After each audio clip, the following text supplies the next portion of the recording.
U.S.Steel Canada is a steel company based in Hamilton, Ontario, Canada. Stelco was founded in 1910 from several smaller firms. It continued on for almost 100 years, until it filed for bankruptcy in 2007 and was bought by U.S.Steel. The Hamilton plant has not produced steel since 2011, but its coke ovens and cold rolling finishing works remain in operation. History: the Steel Company of Canada was established in 1910.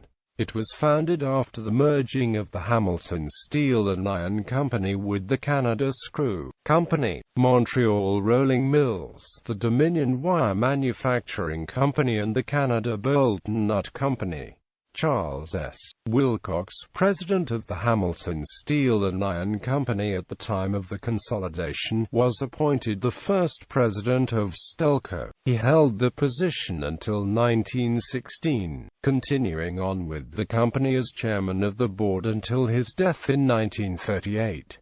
Several union drives at the plant were unsuccessful, until the founding strike of Local 1005 of the United Steelworkers of America in 1946. In 2004, Stelco had financial difficulties and went under court-ordered protection from its creditors, including the Deutsche Bank. Stelco exited CCAA protection on March 31, 2006. It has divested itself of several non-core operations, including Stelwire, Norumbar and Welland Pipe. The CCAA exit has seen the remaining operations restructured into 9 separate operating businesses held by the corporate entity of Stelco. On August 27, 2007, U.S.Steel purchased Stelco for $1.9 billion, $1.1 billion in cash, and assuming $800 million in debt. The company has since been renamed Hamilton Works, U.S.Steel Canada. The deal closed effective October 31, 2007.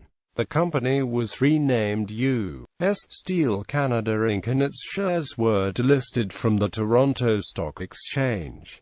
In an effort to streamline operations, U.S.Steel announced on March 3, 2009 that it would be temporarily shutting down its Hamilton plant and most of its Lake Erie plant, putting more than 2,000 people out of work. This announcement came 4 months after U.S.Steel laid off 700 employees at the Hamilton plant when it shut down its blast furnace. Market conditions and declining customer orders prompted U.S.Steel to shut down the Hamilton Works on October 1, 2010. 100 jobs were restored when the German Max-Eicher Steel Company bought 2 steel mills from U.S.Steel, and opened them as Max-Eicher North America.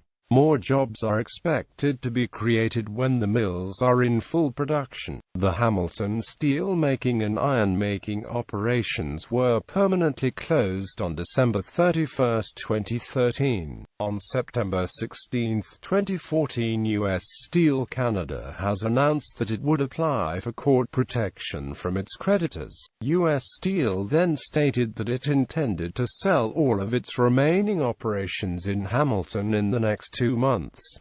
Environmental impact: many of its main buildings in the north end of Hamilton are built on reclaimed or infilled land, which harmed the drainage of Hamilton and the water ecology of Hamilton Harbour. Operations: in addition to the main Hilton Works, named after the late company president Hugh Hilton, and the Lake Erie Works in Nanticoke on Lake Erie. Until the 2006 restructuring, Stelco's operations also included Stelco McMaster Works in Contrecoeur, Quebec, and Stelwire. The Nanticoke plant was notable because it is of a relatively modern design, and uses far less water. U.S.Steel Canada currently operates the facilities in Nanticoke and Hamilton. Stelco Tower, associated with Lloyd D. Jackson Square in downtown Hamilton, has been an office building for the company and others since the 1970s, but has now been completely vacated by Stelco and renamed to 100 King Street, West.